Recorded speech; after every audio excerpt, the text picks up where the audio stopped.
cleaning up my room and found some papers of when I did some papers back in the day, and I do mean back in the day, when the beginning of my walk with God, I used to journal.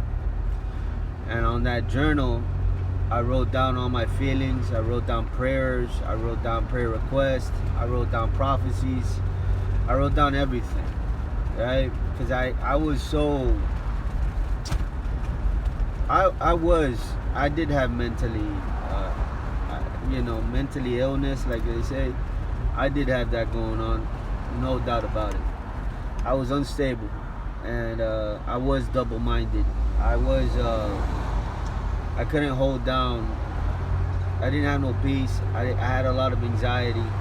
I was very impulsive, and all of this made me feel like I couldn't trust myself because I made the worst decisions, and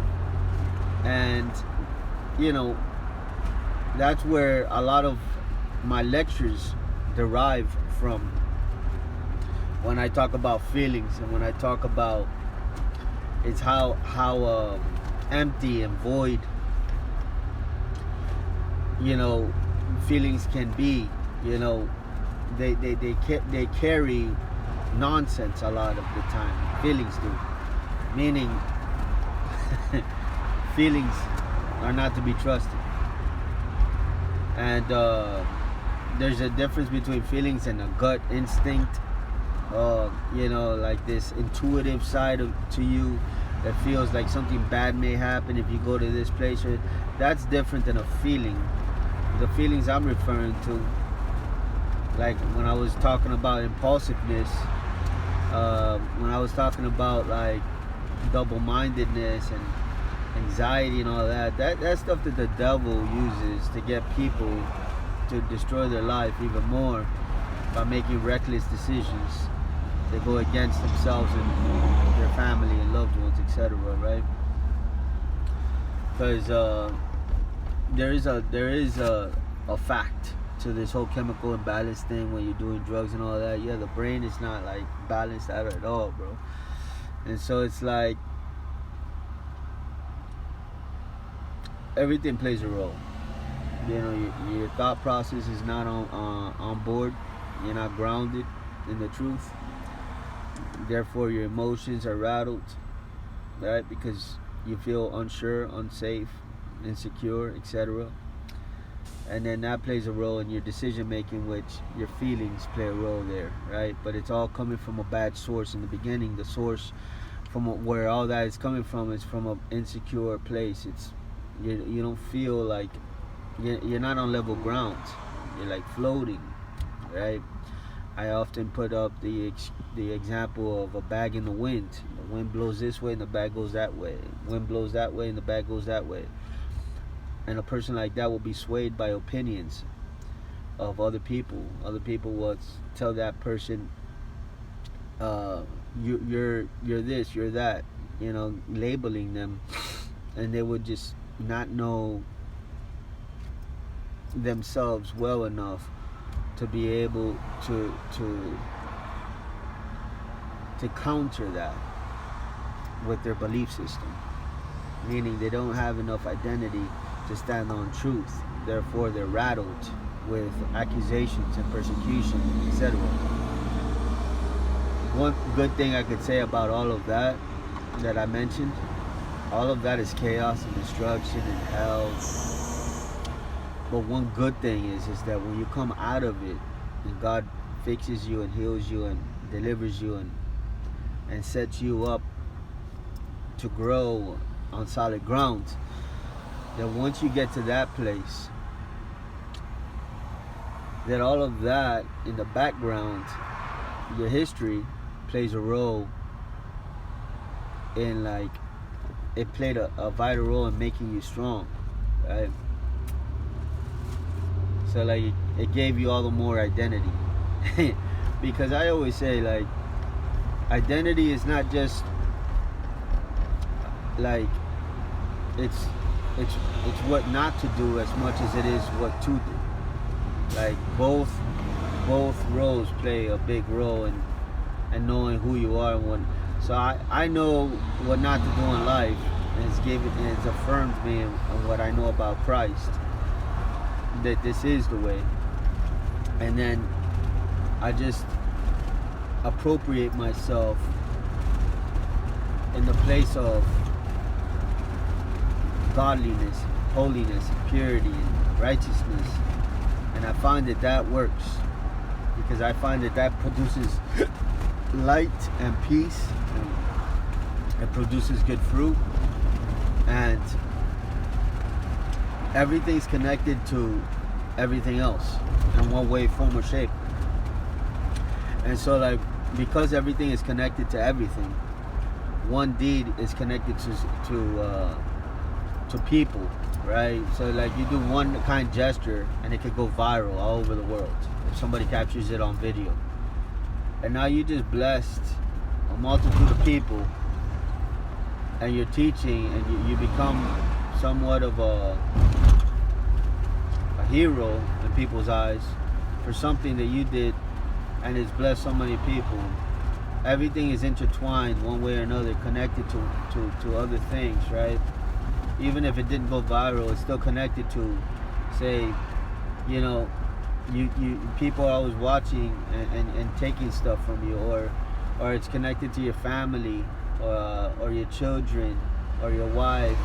So doing the right thing is always connected to other things that are being connected to that, and you're affecting other people with your choices and decisions, without even directly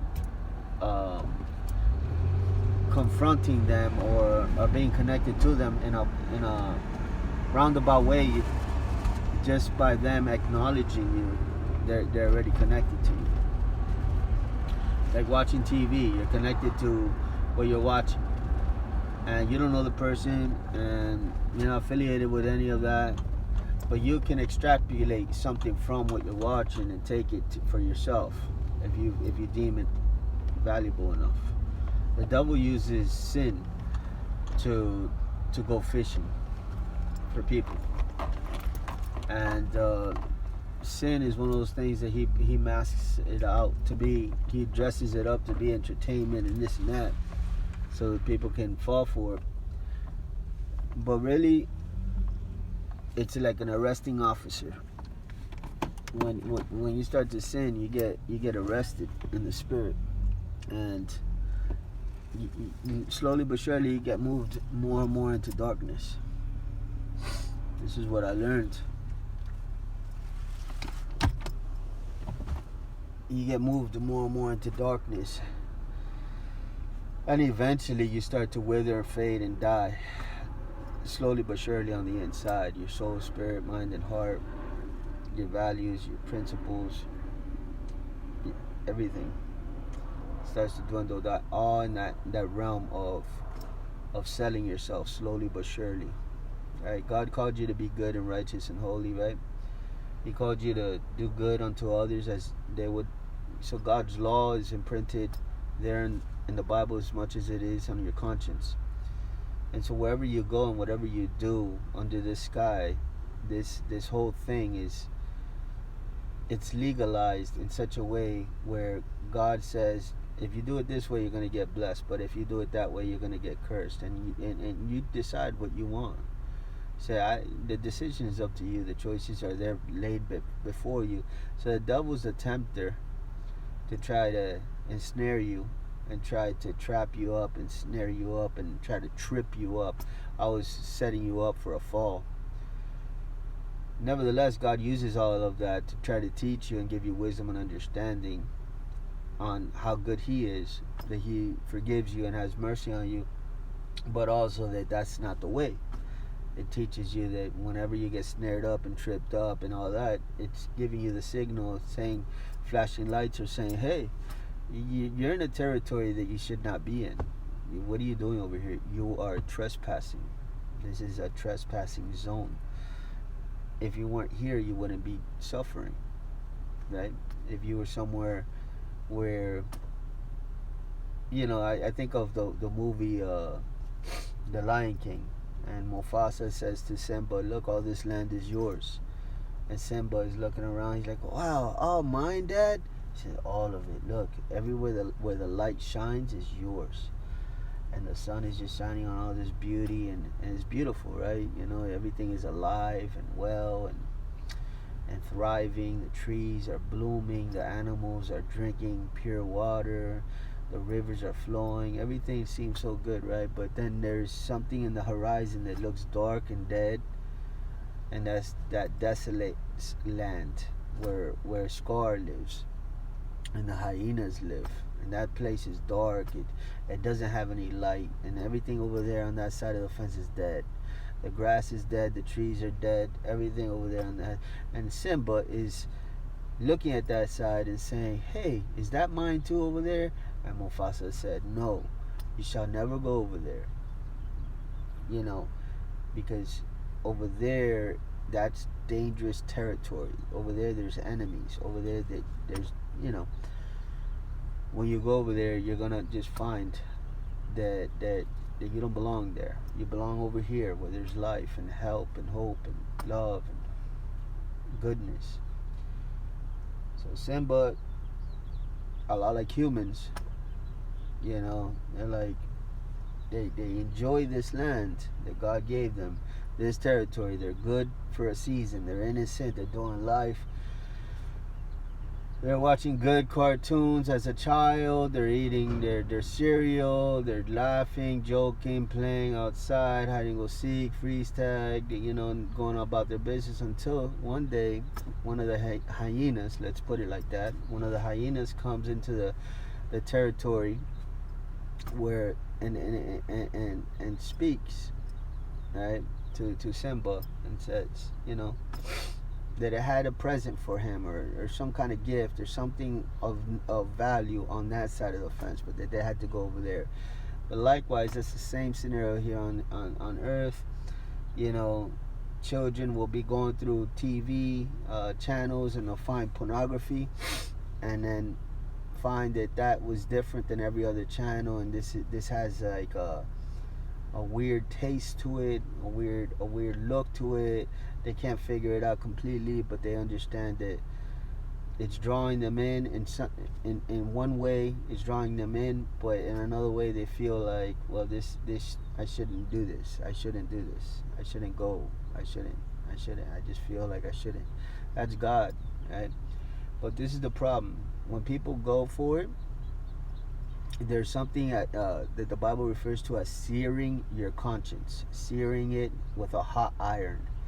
Meaning, you can do something repeatedly that's not good, something that's sinister. You can do it over and over again to where you become numb to it, to where you accept it for yourself, and you just become that of which God refers to as a reprobate mind. It's almost like you've given in to the idea that this is not bad, even though originally in the very beginning you went through all of those stages of learning. Yo, I don't feel comfortable. Yo, but you acclimated. You got used to the environment. You got used to the smell, the taste, and even though it's all toxic, and even though it's all, you know, it's poisonous to you, and it's not good for you, etc. The denial, you know, of comfortability and telling yourself, no, there's nothing wrong, because that's what the devil does. He's the great deceiver. No, you're good. No, everything's good. There's a false sense of security on that side of the fence. And like, no, yeah. Even though, like, at any moment, with every decision on that side of the fence, it's like a life and death situation. Everything from racing cars to smoking to drinking to, you know, popping pills and all this. Everything's a life and death situation on that side of the fence, where God wants you, you know, in this life to be more cautious, more prepared, more prudent, to be sober-minded, to be vigilant, to have your eyes open and ears to hear and eyes to see. Because in this world, it's a lot like a gauntlet. It really is. In the spiritual realm, it's a lot like a gauntlet. The enemy's always trying to, you know, do something. And it's a lot like the animal kingdom. If you've ever seen the animal kingdom where the lion is hunting the, you know, the prey or whatever, you know, the people that are are not aware get devoured. the people that are just going around, how many kids are innocently taken by a predator? How many innocent children are just playing the playground? That's the symbolic gesture of the animal kingdom, of a predator coming and looking at a baby deer and saying, and just hunting it and devouring it. Well, likewise, you see the predators of the pedophiles, etc., hunting down children, etc., and it goes through all these vast arrays of different elements, right? You get everything from murder to everything under the sun, right?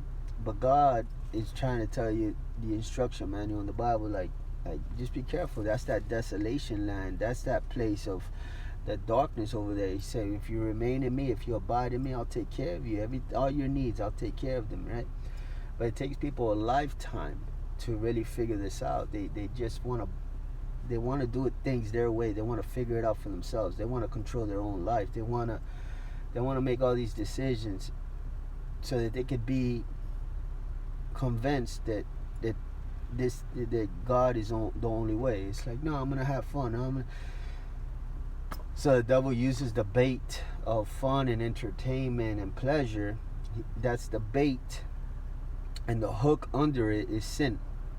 So the wages of sin is death, and so that's what the devil's all about: death and hell and destruction. And so you see the fruit of sin in people's life when you see mental illness, when you see demons, when you see lack of peace, when you see like depression and all this stuff. That's a fruit there, that you're connected to a source somewhere in your life. There's somewhere where you're connected to darkness, and that darkness is feeding you this type of fruit, right? And so God says, disconnect yourself from all that, and just abide in me and understand that my ways are the best ways. I'll leave it there. God bless you guys.